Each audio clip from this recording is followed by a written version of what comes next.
Google Drive vous permet d'organiser vos documents qui sont créés en classe ou à la maison lorsque vous faites vos devoirs, etc. Si vous voulez y aller, il vous suffit d'aller dans Applications, Google Drive. Vous avez plusieurs sections.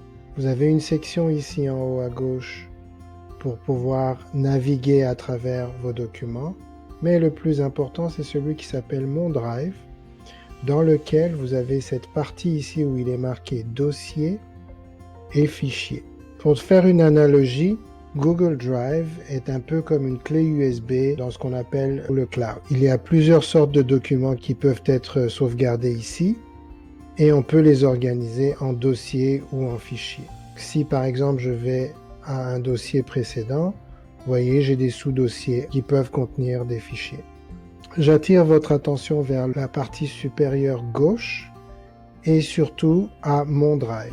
Mon Drive vous permet de visualiser votre dossier racine en dossier ici et en fichier. Un peu comme dans une clé USB. Vous verrez que la première bande vous donne un aperçu des derniers fichiers que vous avez utilisés ou ceux que vous avez utilisés le plus. Pour créer un nouveau document ou un nouveau dossier à partir d'ici, il faut toujours aller dans Nouveau, dans le plus.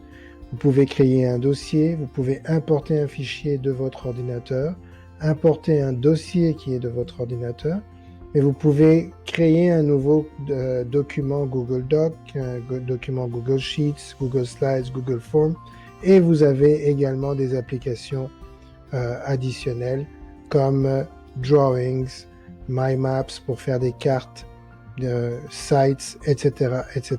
Et vous pourriez encore en associer d'autres. Vous avez la possibilité de partager les documents avec vos amis, votre enseignante. Vous avez ici Récent qui vous ramène les dossiers et les fichiers que vous avez dernièrement visités. Vous pouvez faire des suivis sur des documents sur lesquels vous voulez faire des suivis. Par exemple, si je vais dans Mon Drive, que je clique à droite sur ce document de présentation sans titre et que je dis Ajouter aux favoris, lorsque je vais dans Suivi, je retrouve ce document-là. Lorsque je veux effacer un document, je peux soit le déposer dans la corbeille, soit cliquer à droite et puis cliquer sur Supprimer. Il va disparaître de l'endroit où je l'ai supprimé et il va se retrouver dans la corbeille.